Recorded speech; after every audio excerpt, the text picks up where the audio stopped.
It lays the predicate and the foundation for the development of a weather satellite that will permit man to determine the world's cloud layer and ultimately to control the weather, and he who controls the weather will control the world. It's time to engineer the sky. That headline's new from Scientific American. More deception from the manipulators of the Matrix. Scientific American continues with this. Some scientists say we should begin altering the stratosphere to block incoming sunlight, even if it jeopardizes rain and crops. Again, not my words. That's the new headline from Scientific American, October publication, which isn't even on the newsstands yet.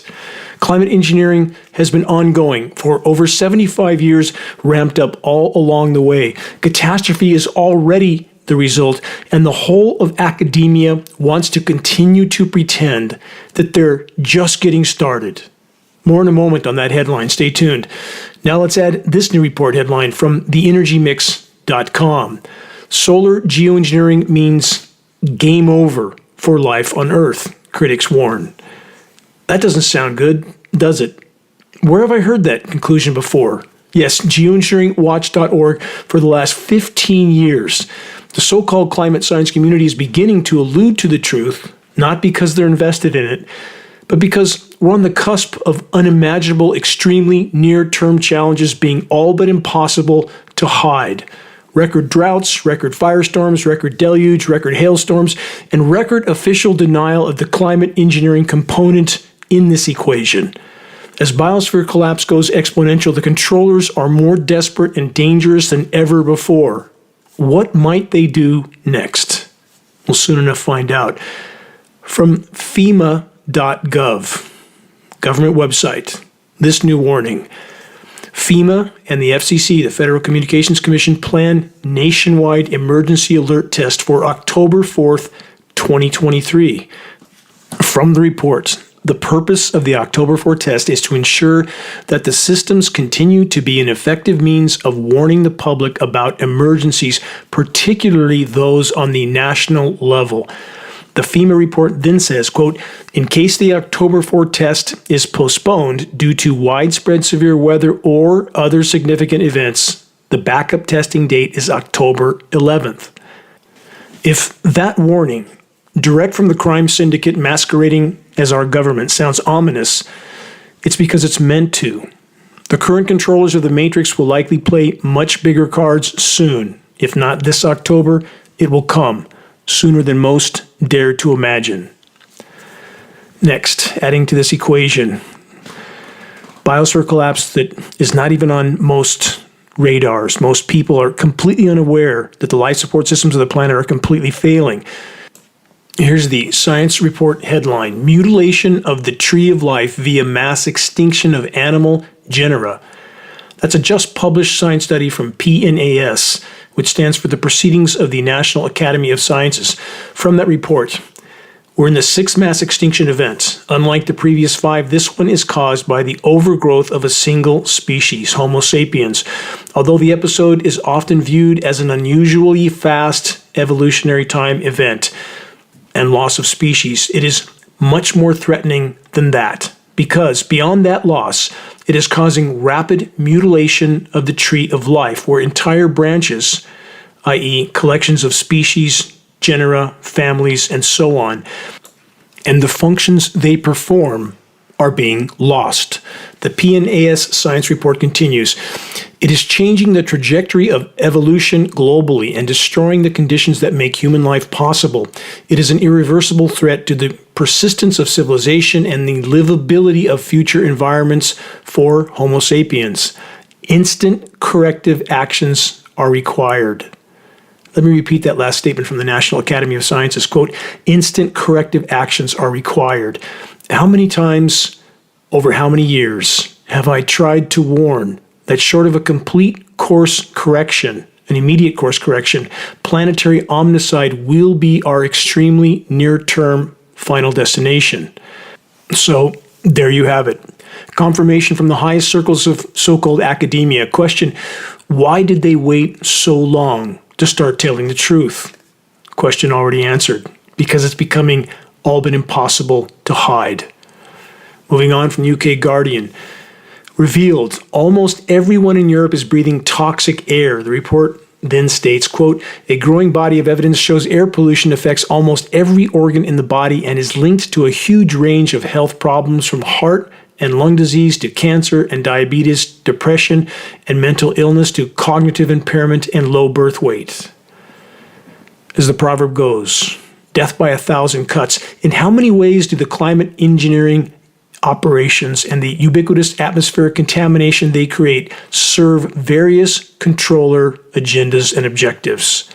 Weather warfare and the toxic nanoparticles that are core to it amount to biological warfare. How long can you hold your breath? Because this contamination is ubiquitous all over the world. There is nowhere to hide. We have peer-reviewed study now to prove that every single drop of rain is contaminated with PFAS, forever chemicals, and they're not even looking for, let alone disclosing, the toxic climate engineering nanoparticles, which are also ubiquitous. And when you mix all this together, you get what's called synergistic toxicity, which makes it exponentially worse. And again, that's not even being reported. Moving on, new from Time magazine, which not surprisingly is neck deep in denial of the absurdly obvious. Here's the headline. Some politicians want to research geoengineering as a climate solution. Scientists are worried, the headline says. Worried? Really just worried.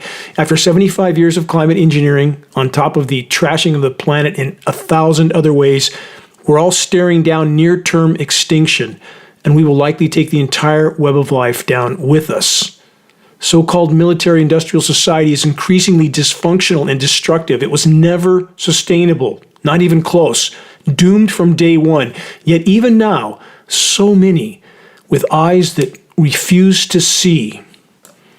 If you don't believe what's coming, rather what's already unfolding by the day, it makes no difference. Denial won't alter reality. If we have any chance of altering the destination that we are hurling toward at blinding speed, it will only come when enough of the population has the courage to wake up, to face the wider horizon through a clear lens, and to do what's necessary to alter our current course. Moving on, here's the condensed rundown of the coming 7 to 14 day scheduled weather for the U.S. lower 48 states. Let's start with this from San Francisco, sfgate.com. That's the website. An atmospheric river-fueled storm is headed to California. Here's what to expect. That's the end of the headline. Let's fill in the blank from that headline statement. Chemical ice nucleation cloud seeding operations is what to expect. Weather and temperature whiplash is what to expect. West Coast, engineered cool down. East Coast, engineered cool down. Central U.S., from top to bottom, engineered meltdown. Not nature, climate engineering. The scheduled weather script is subject to change, something to always keep in mind. Remember that the nation's so-called weather personnel, National Weather Service and NOAA, National Oceanic and Atmospheric Administration, get the scheduled weather script from Raytheon and Lockheed Martin, private defense contractors who do all the modeling for the nation's so-called weather forecasting personnel, again, NWS and NOAA. Both organizations have an illegal federal gag order on them that restricts them from talking about the internal operations of those agencies. It's a blanket gag order. The weather engineers are utilizing Hurricane Nigel to help stir up the superheating Atlantic Ocean. Atlantic Ocean temperatures still climbing, even when they should be declining. We're in completely uncharted territory. Oceans are superheating all over the globe. And the unorganized low-pressure circulation moving in from just off the East Coast for the continued swamping and cooling of East Coast states. Again, chemical ice nucleation cloud seeding, temperature whiplash. Search the engineering winter section on the homepage of geoengineeringwatch.org to learn so much more. These are patented processes. Anyone who chooses to investigate will find it's backed up by hard data. It's backed up by mainstream media coverage. When China engineers their weather, when they engineer snowstorms, search Chinese scientists engineer snowstorms. Fox News covered it, Popular Science, MSNBC, The Guardian. But yet, if you bring that up here, it is completely marginalized as, quote, fringe conspiracy theory, even though it's backed up by hard science and mainstream media coverage of other countries doing it. But we can't say it here. And even, unfortunately, on this particular aspect of climate engineering, alt media, other sources of alt media, if they truly care about exposing and halting climate engineering, need to address this aspect of climate engineering and not attribute the flash cooldowns to some sort of sign that the planet's cooling when it's in total meltdown. That's not helping the climate engineering cause to push the exact narrative that the climate engineers and the controllers want, to pretend that these flash cooldowns are somehow an act of nature when they are anything but. More on chemical ice nucleation, cloud seeding, weather warfare, crop destruction, and the overall decimation of our formerly thriving miracle planet. From CBS News, Spain hailstorm destroys nearly 43 million worth of crops as it hits nearly 100% of some farmers' harvests. The report continues. The storm caused devastating damage to crops, the Farmers Association said, some of which were on the verge of being harvested. The range of produce being hit, including vineyards, citrus fruits, persimmons, avocados, almond trees, olive trees, rice, and vegetables. Extreme hail anything and patented processes of chemical ice nucleation cloud seeding are inseparable. And what do we see now? Almost everywhere a significant storm is allowed to occur or is facilitated by the climate engineers, extreme hail events occur with ever larger hailstones. Again, chemical ice nucleation cloud seeding operations, patented processes. Search the engineering winter section on the homepage of geoengineeringwatch.org to learn more. On the other side of the climate engineering pendulum, about the ongoing global firestorms, they're still raging, though most haven't a clue, as the scripted political theater of the absurd is too entertaining. The firestorms aren't just incinerating what's left of Northern Hemisphere forests. The land down under, Australia, is already on fire again, and its spring has only just begun. The burning was scheduled, just as I previously reported on this broadcast would be the case. Now it's happening. From Axios.com, Canada's awful summer gives way to a burning fall. Canada is closing in on 70,000 square miles incinerated since May, and that's now more than the entire state of Florida. From BrazilReports.com, governor declares environmental emergency as much of Brazil's Amazonas state burns. The government of the state of Amazonas in Brazil declared an environmental emergency last week as more than 4,000 fires were recorded since the beginning of September. 4,000. Statistically, mathematically, the Amazon is already doomed. It's only a matter of time. The writing's on the wall. When we lose forests like the Amazon, our days are numbered. From the New York Times, the reach of wildfire smoke is going global and undoing progress on clean air. There was no progress on clean air. That was all simply a facade because they don't measure for, let alone report, the climate engineering nanoparticle fallout that is the single greatest source of atmospheric particle pollution. And about the wildfire smoke going global, that's part of the plan. Search this very important short video report, one of our most important, Wildfires Serve Geoengineering Agenda. While on the subject of power structure agendas, about all the suspiciously timed earthquakes in countries that refuse to conform with the dictates of empire. Lights seen before or during an earthquake. The Independent reported, quote, strange earthquake lights spotted above Morocco moments before devastating tremors, and that remains a mystery to scientists. From the Jerusalem Post, mysterious flash illuminates Moroccan sky moments before earthquake. From the UK Daily Mail, parallel headline, mysterious lights were spotted in the sky before Morocco's devastating earthquake hit last week, and scientists don't know what caused them. The same phenomenon was witnessed before many major quakes: Turkey, Haiti, New Zealand, Japan, and more, each time in lockstep with troubling political circumstances, aka not cooperating with the Western power structure. Am I promoting other nations by criticizing my own? No, I'm simply citing facts. Next, are there seismic weapons of mass destruction that could cause the atmospheric illuminations? Short answer, yes. Ionosphere heater transmission installations like HAARP in Alaska can bounce their powerful signals off regions of the atmosphere that have been saturated with electrically conductive elements like aluminum nanoparticles from geoengineering jet dispersions. When these powerful transmissions are directed into the strata of a seismically sensitive region, seismic activity can be triggered. The available science on this subject is clear and not disputed. The criminally insane are running the planetary asylum. You're listening to the weekly installment of the commercial-free, non-political Global Alert News Report, the end of the world as we know it broadcast, brought to you by Geoengineeringwatch.org, the largest and most visited website in the world on the subject of global climate engineering operations, aka weather warfare. Reaching a critical mass of awareness is the only way forward in this fight. Geoengineering Watch shirts, hoodies, and our full-color printed climate engineering awareness materials can get the conversation going with family and friends. Every day counts in this all-important battle. Geoengineering Watch awareness-raising materials can be found on the homepage of Geoengineering Watch. Our only goal, to fully expose and halt the climate engineering assault. Moving on, more power structure agendas. This question, where have all those genetically modified mosquitoes gone? And what's the agenda behind them? From Patch.com, this, California endures worst mosquito season in years. When will it end? Question mark. The report says, as the blood-sucking ankle biters take a bite out of the Golden State, human West Nile virus cases are spiking. If it seems like the mosquitoes are getting worse in California, that's because they are, the report says.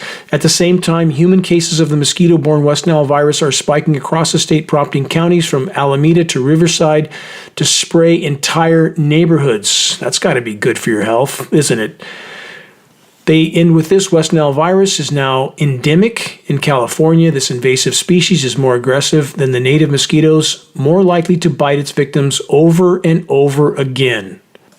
Question, could this possibly be convenient for the controllers and seemingly familiar? Mosquitoes, tiny flying hypodermic needles, and now with this new species, if the first injection, bite, doesn't work, there's a second and a third.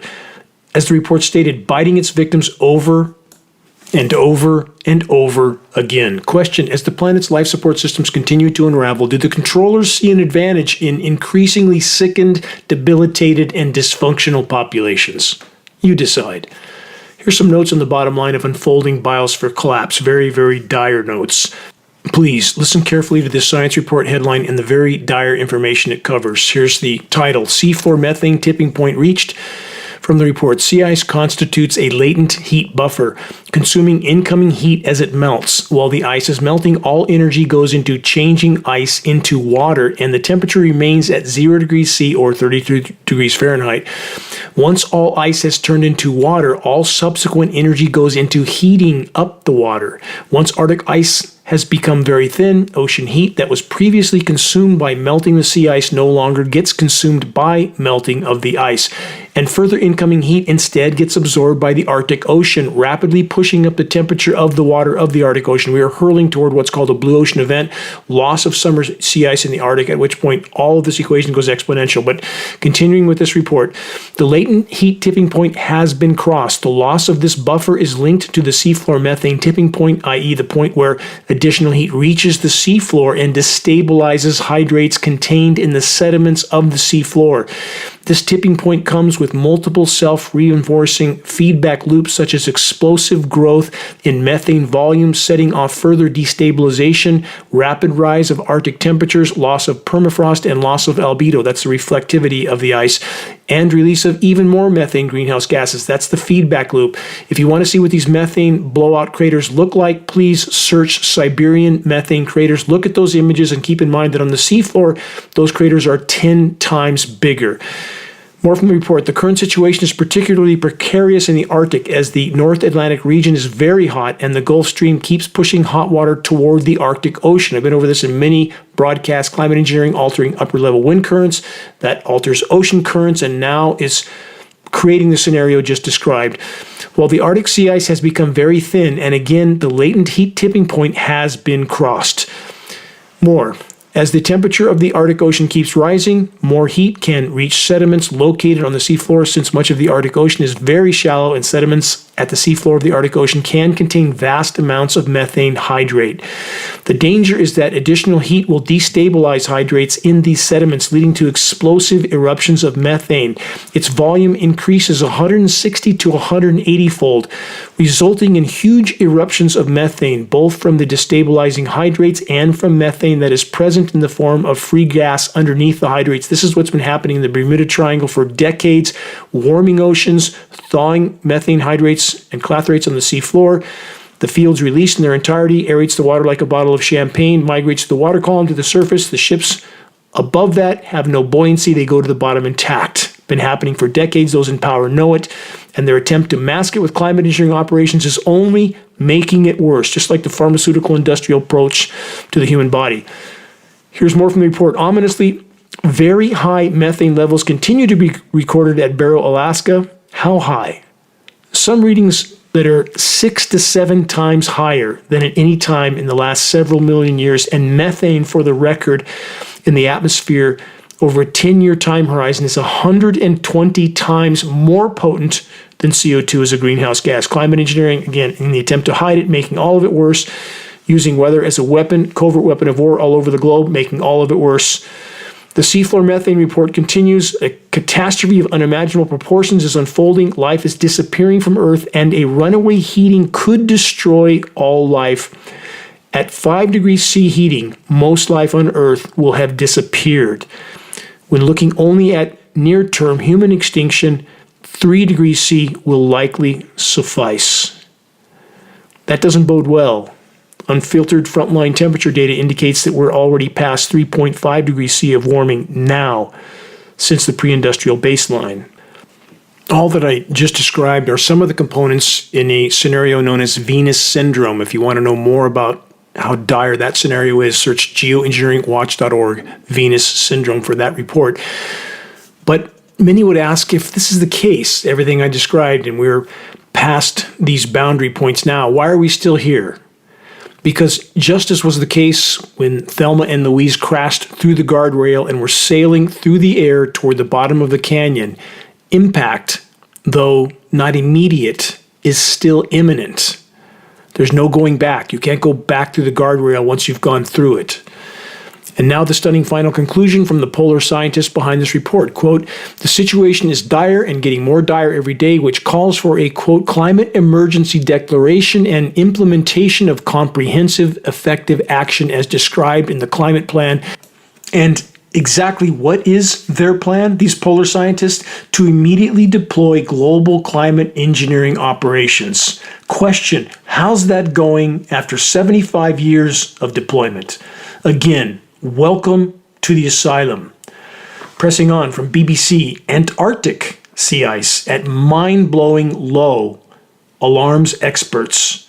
From that report, the sea ice surrounding Antarctica is well below any previous record winter level. Satellite data shows this, a worrying new benchmark for a region that has once seemed resistant to global warming. They were able to hide some of the disappearance of Antarctic sea ice by massive chemical ice nucleating operations, sea surface operations, but those come at the cost of an even worse overall warming, so thus eventually all unravels at even faster rates. The report then says Antarctica's huge ice expanse regulates the planet's temperature as the white surface reflects the sun's energy back into the atmosphere and also cools the water beneath and near it. Here's the stats on that.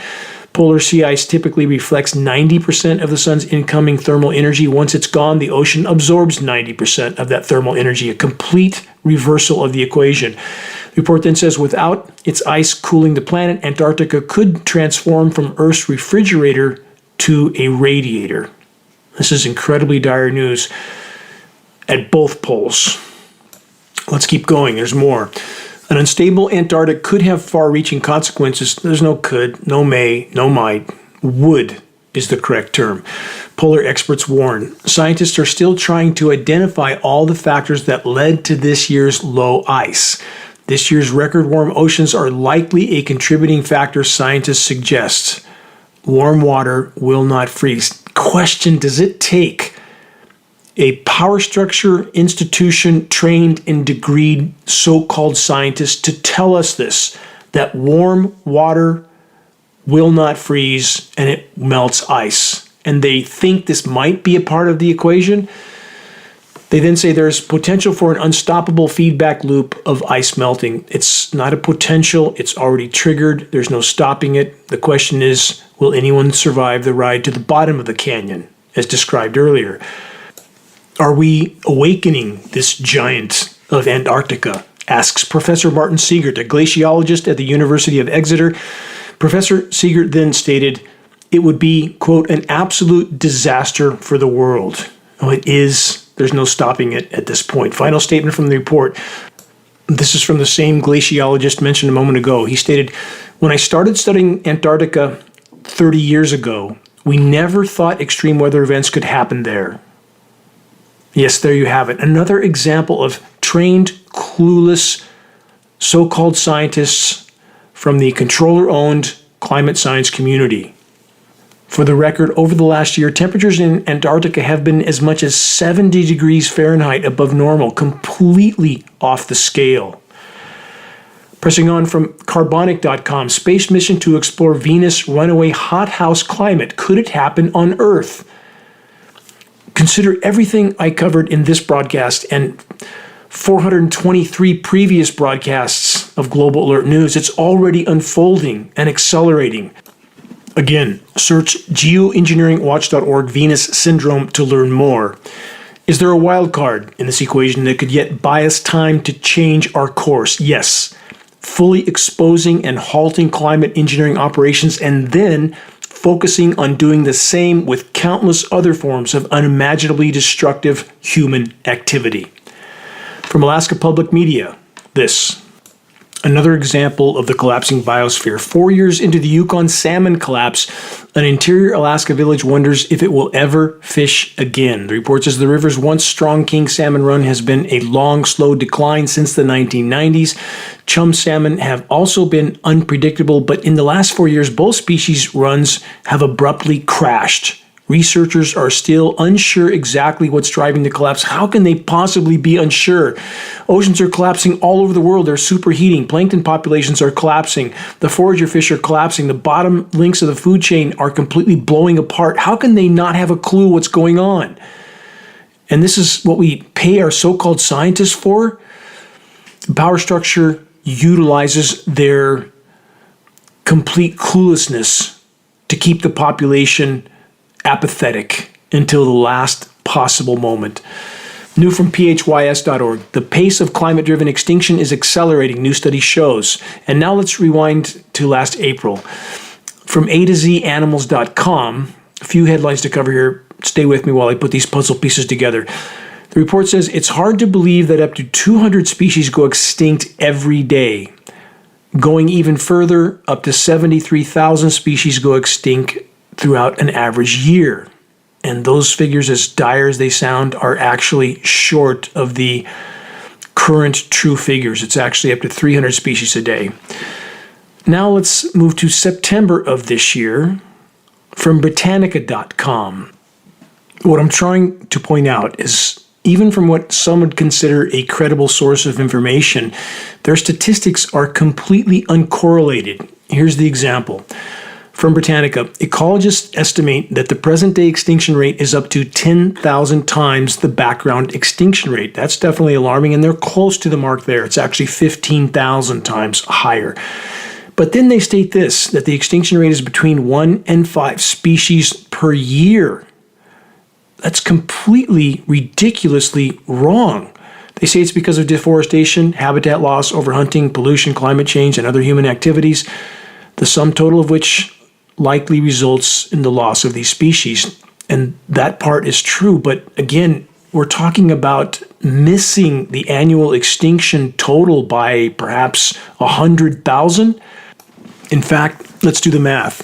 365 times up to 300 species a day, 365 times 300, 109,000, something in that range. And they're saying 1 to 5 species a year? How do things like this even get published? And from Britannica.com, no less. For the record, the current rate of species extinction, plant, animal, and insect, is now believed to be, again, 15,000 times the background rate of extinction, That's 1.5 million% of so-called normal. That's the rate of 200 to 300 species of plant, animal, and insect per day. That's how fast we are experiencing extinction at this moment, and never in Earth's geologic past has it occurred at anywhere near this rate. And we have people going about their lives as if nothing is wrong. As mentioned at the start of this broadcast from so-called Scientific American, alluding to the insanity that's becoming all but impossible to hide in our skies. Here's the headline: "It's time to engineer the sky." From the report, global warming is so rampant that some scientists say we should begin altering the stratosphere to block incoming sunlight, even if it jeopardizes rain and crops, as if it's not doing that already and hasn't been for decades and decades.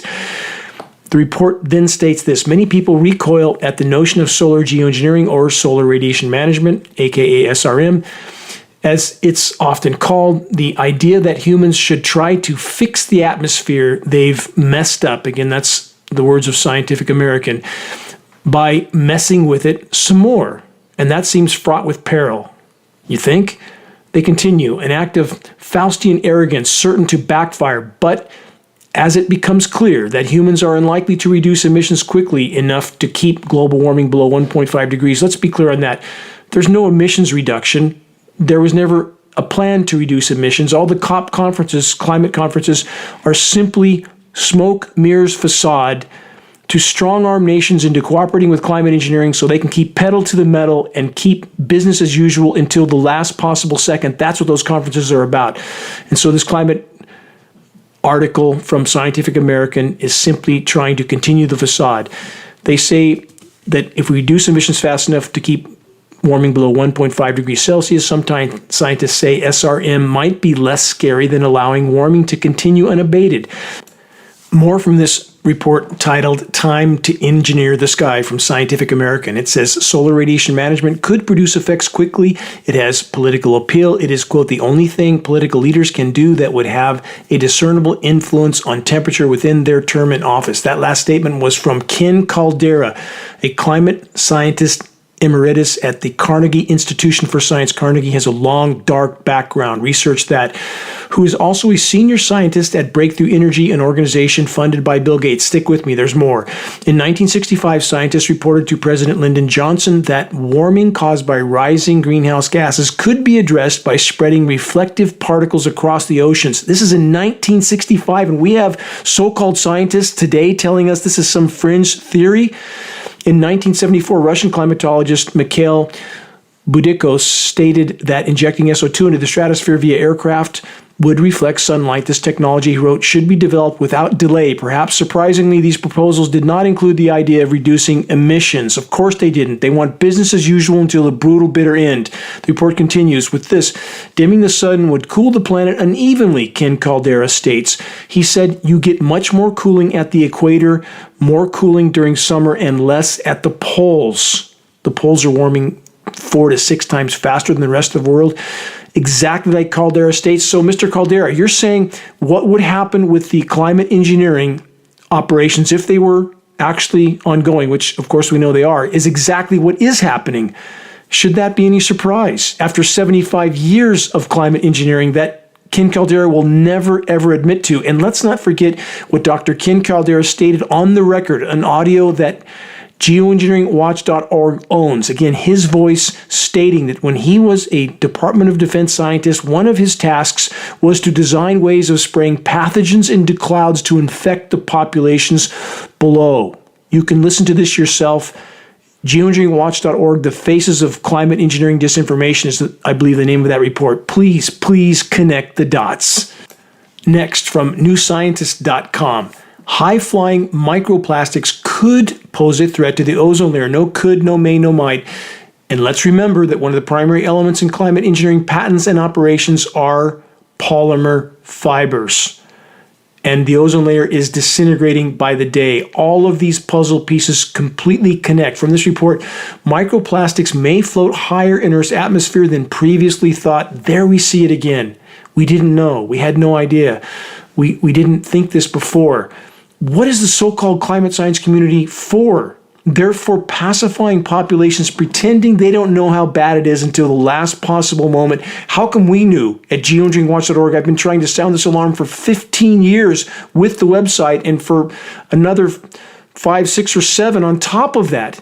20 plus years slogging in this battle, trying to swim against the tide of the power structure owned so-called climate science community, and not just the climate science community, other so-called science communities that have done nothing but deceive populations about the most dire threats imaginable. That's the world we live in. So-called experts without a clue by design, armed with so-called higher learning degrees that are nothing more than certificates of indoctrination from the controllers of the matrix and the institutions that they own. More headlines from CBS. Homes in parts of the U.S. are essentially uninsurable due to rising climate risks. Again, climate engineering will never be mentioned in those equations. I have passed on so much data to insurers like State Farm and the rest. They don't care. There's money coming into them from the back door to keep their mouths shut. That's how it works. Related from Bloomberg, U.S. home insurance bubble closer to popping as climate risks mount. We'll see when all this unravels soon enough. And now let's add this from the UK Guardian. Leaders of the world's biggest polluting countries skipping UN climate summit. Joe Biden and Xi Jinping, I hope I got that right, leaders of the 2 biggest carbon emitters, among those not attending the summit in New York. Why not? Because they have no interest in accomplishing anything. Again, the climate conferences I just mentioned, what those are about, smoke and mirrors. Behind the scenes, countries are strong-armed to collude and cooperate on the climate engineering issue. From NPR, this puzzle piece, connected to what I just covered about Biden skipping the climate summit deal. Biden is unveiling the American Climate Corps, a program with echoes of the New Deal. What a pile of propaganda this is. Skip World Climate Meeting, issue more carbon fuel drilling permits than ever, covertly continue to ramp up climate engineering to catastrophic levels, and then pretend to care about the climate by erecting the smokescreen of the new American Climate Corps. What a circus of insanity it all is. And about Biden, how clear can it be at this point that he isn't capable of determining what day it is, let alone anything else? He's just a puppet, like all the rest, all sides of the manufactured political divide. And let's add this new Biden-backed headline as well. Texas breaks ground on controversial Biden-backed carbon removal project. That sounds like a great idea, right? No, not so much. Rising out of the arid scrubland of western Texas is the world's largest project yet to remove excess carbon dioxide, CO2, from the atmosphere, a quest that has been lauded as essential to help avert climate catastrophe. The creators of this project have now been awarded funding from the Biden administration, even as critics attack the technology as a fossil fuel-funded carbon fuel industry-backed distraction, which is exactly what it is. For the record, the previously constructed massive and expensive carbon-sucking vacuum facade project named Orca was estimated to capture a whopping 3 seconds of human-caused carbon production in an entire year's worth of its operating. Absolutely pointless. Smoke and mirrors, all of it. And then there is this. No need to worry about total biosphere collapse. We don't need a functional environment. We have Walmart and McDonald's and, best of all, cruise ships. New from cruisehive.com, this headline, quote, 10 stunning new cruise ships to arrive in 2024. Including the largest cruise ship ever from Royal Caribbean. There you have it. To hell with the world. Just take a cruise and discover dying and already dead oceans all over the world. Welcome to the asylum. Full throttle insanity till the moment of impact. You're listening to the weekly installment of Global Alert News, the Bad News broadcast, installment number 424, September 23rd, 2023. This is Dane Wigington, your host. Global Alert News is brought to you by Geoengineeringwatch.org, the largest and most visited website in the world on the subject of climate intervention operations known as geoengineering. The commercial-free, non-political Global Alert News Hour is currently being aired on 27 AM and FM stations throughout the country. All recent recordings of this broadcast can be found on the homepage of geoengineeringwatch.org under the recent column. Geoengineering Watch wishes to express our deepest gratitude to those that have helped us to expand our reach and thus our voice in this desperate last-hour effort to sound the alarm. On that subject, if you're on our email list, please put us on your email contact book so that our mailouts don't go to the spam files. Please help us to share the groundbreaking documentary, The Dimming, which fully exposes the climate engineering atrocities. The best way to share is by circulating the direct link to The Dimming by email directly from the homepage of geoengineeringwatch.org. Sharing directly helps us to overcome social media censorship. When viewing our YouTube of The Dimming or Global Alert News or any other Geoengineering Watch video on YouTube, please subscribe, share, and comment, all of which helps us to circulate critically important data to a much wider audience. How do we reach those that still aren't looking up? Here's one way. By starting the conversation with Geoengineering Watch awareness-raising materials, which can be found on our homepage. Our only goal, to provide activists what they need to move this fight forward. There are very high-quality printed materials with shocking images. A picture's worth 1,000 words, as the proverb goes. We also have very high-quality Geoengineering Watch hoodies and shirts, shocking images, both sides. We have shirt and hoodie photos on our homepage so you can view those activist tools, scannable business cards, bumper stickers, all effective tools to help strike up a conversation on the climate engineering issue. Waking the masses to the climate engineering onslaught is the great imperative of our time. If we can expose it, we can stop it from the inside out. We have to awaken our military brothers and sisters to what they're participating in, and the families of those with defense contractors that are also involved. They must know that they are participating in their own demise, and if we can reach this critical mass of awareness, we will cause a shockwave all over the world as populations understand what their governments have done to them without their knowledge or their consent. Time isn't on our side. If you're willing to share a picture of yourself with the Geoengineering Watch shirt or hoodie, perhaps at a gym or farmer's market, busy street downtown, please send us your photo so that we can post it as part of our activist compilation, which is now part of our materials page. The images encourage others to make their voices heard in this all-important battle to sound the alarm. Check that link. Take a look. Many have joined this battle. My deepest and most sincere gratitude to all those who are steadfastly committed to this must-win fight for all that matters. Stay tuned for more input and specific directions on how to make your voice heard. Moving on, more bad news headlines. This one from Vox.com, VOX.com. The ocean is rising and so is Miami's skyline. The report says the coastal city wants to build its way out of the climate change scenario. Is that smart? Question mark. Here's another question.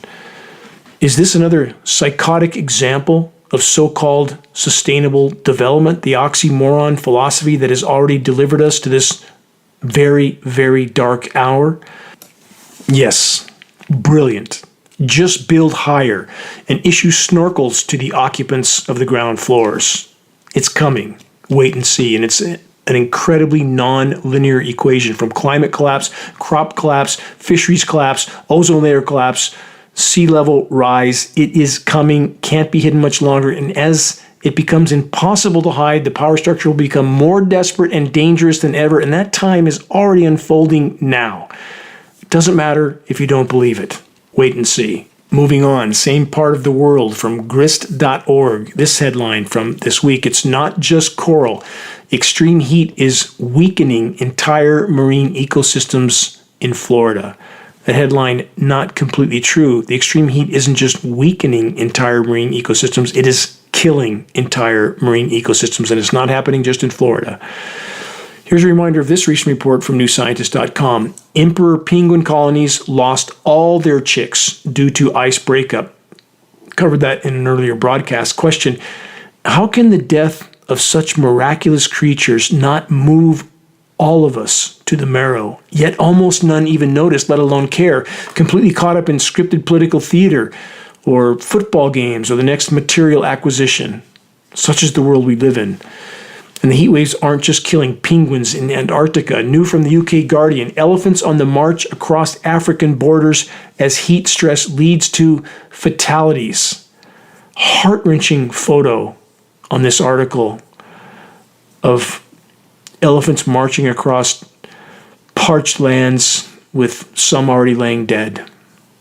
It absolutely tears my heart out. And people go on about their lives as if nothing's wrong, as if it's none of their concern. It's all of our concern. No matter what our life was like here, no matter how detached it seemed from all these other places and people and creatures that are suffering. They are us and we are them. And we have an absolute obligation to not just care, but to do everything we can to make a difference. Back to the downstream consequences of polar meltdown. From MSN.com, American coastlines could be submerged underwater as early as 2050. That is a very, very unrealistically optimistic scenario. It's going to happen far, far sooner. It's already happening. Miami's spending $1 billion a year to pump their streets out, and they're building more high-rises. From CNN, French ski resort closes permanently because there's not enough snow. From that report, winter is coming, and for yet another ski resort in France, that means facing up to the reality that there isn't enough snow to carry on. Buttoning these places up, the Alps melting, some of the peaks collapsing because the ice is thawing. From the UK Guardian, cactus replacing snow on Swiss mountainsides due to global heating. Some stunning pictures in that article. From PeninsulaDailyNews.com, wildfires surge in Olympic National Park, a boreal rainforest region where fires were once almost unknown. It's not just Canada. It's not just Siberia. It's happening again all over the globe. We have Greece, Portugal, Spain.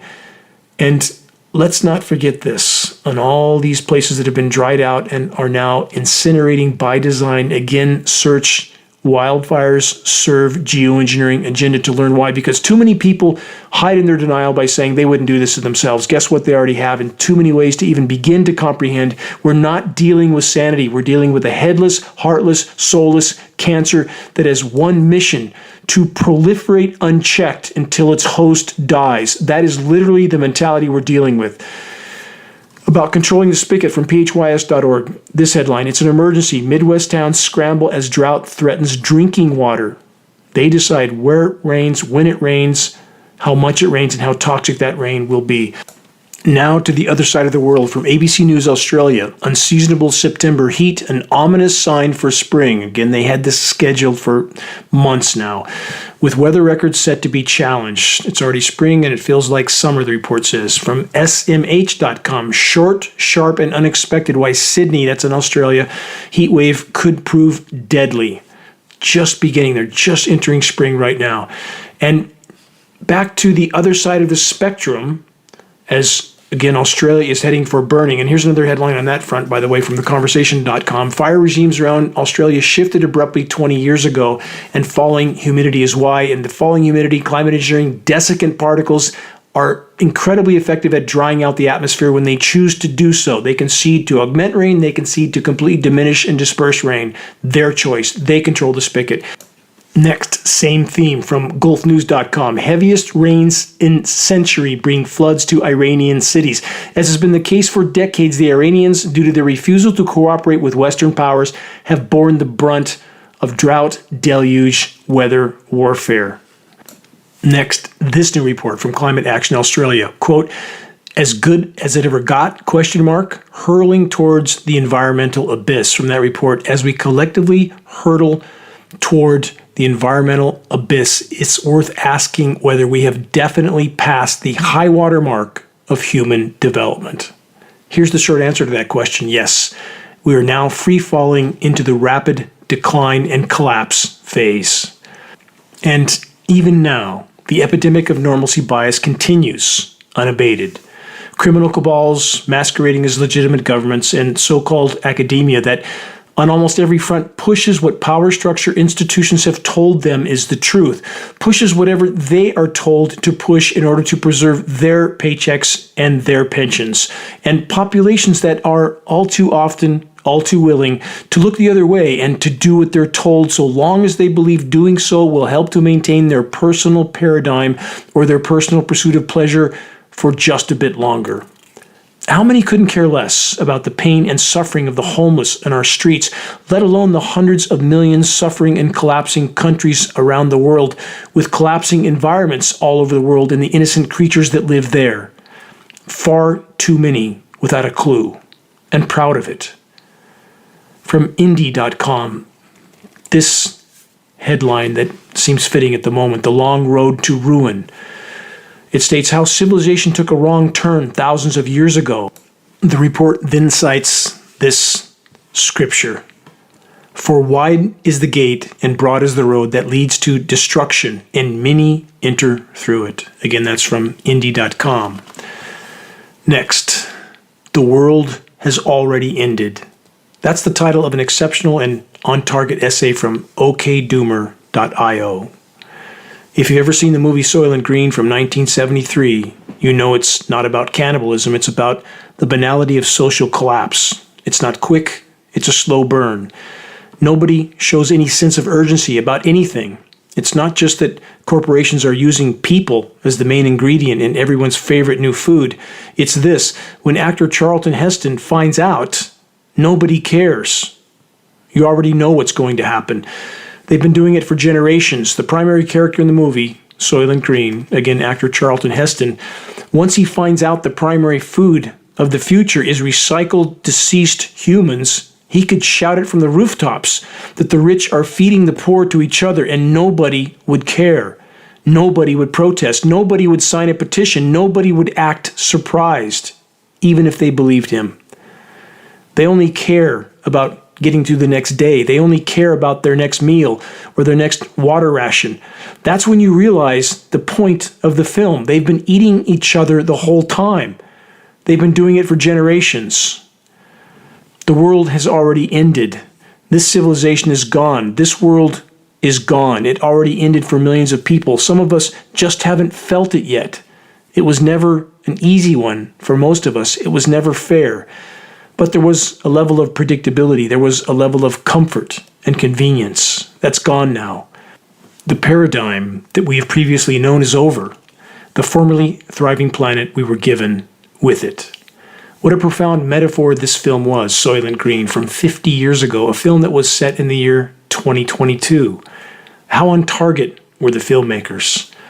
In an overall and metaphorical context, that should be self-evident. In the coming weeks and months and years, it will become even more undeniable. Yet, the vast majority will almost certainly continue to double down on their denial until they can't.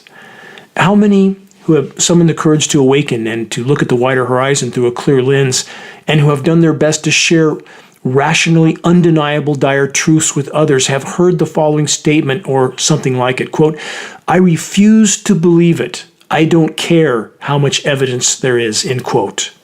And then there's this: how many times I have had so many individuals say to me, well, yes, there's some bad things going on, but I don't think it will be a problem in my lifetime, maybe my kids or my grandkids. And even if that was true, which it absolutely isn't, would this absolve them from their responsibility to face the truth and to do what's right? We face a societal pathology of denial, distraction, and wishful fantasy, aka the collective insanity. Denialism definition. The establishment definition of denialism is this: anyone that refuses for any reason to accept the official narrative on anything. In this equation, verifiable and indisputable facts aren't relevant. Only the officially ordained narratives can be considered as factual. Quote, "Believe the science," we're told. Trust the experts, and indeed the vast majority do, without questioning or investigating on their own. Such is the societal model that the manipulators of the Matrix have trained, taught, and programmed into societies for decades, even centuries. But who paid for the so-called science? Who is furnishing the paychecks and pensions to the so-called experts who, as we now know all too well from countless examples, will come to any conclusion they are paid to come to? That's how the system works. That's how it has always worked. Such individuals comprise another percentage of populations, the paid liars, inflicted with the pathology of moral bankruptcy. Short of a complete course correction, the extremely near-term consequences of the current paradigm will be self-annihilation. So, where do each of us fit into this ever-darkening equation? The choice is ours: to exercise our only true possession, our will, correctly, honorably, morally, virtuously, or not. There are no guarantees in this seasonal occupation called life. There never has been. What matters, all that matters, is what we choose to do with the time that we've been given. Reaching a critical mass of awareness is the only way forward in this fight. Sharing credible data from a credible source with family, friends, and others is the most effective key to the door. Check the Activist Suggestions link and the Activist Materials section on the homepage of geoengineeringwatch.org for specific details on how you can help to move this fight forward. No matter what we face, if you know at your very core that you stood steadfast against the rapidly rising tide of darkness and insanity without yielding, then the story ends well, no matter what comes. Please, make your voice heard, make every day count. Until next week, this is Dane Wigington from geoengineeringwatch.org.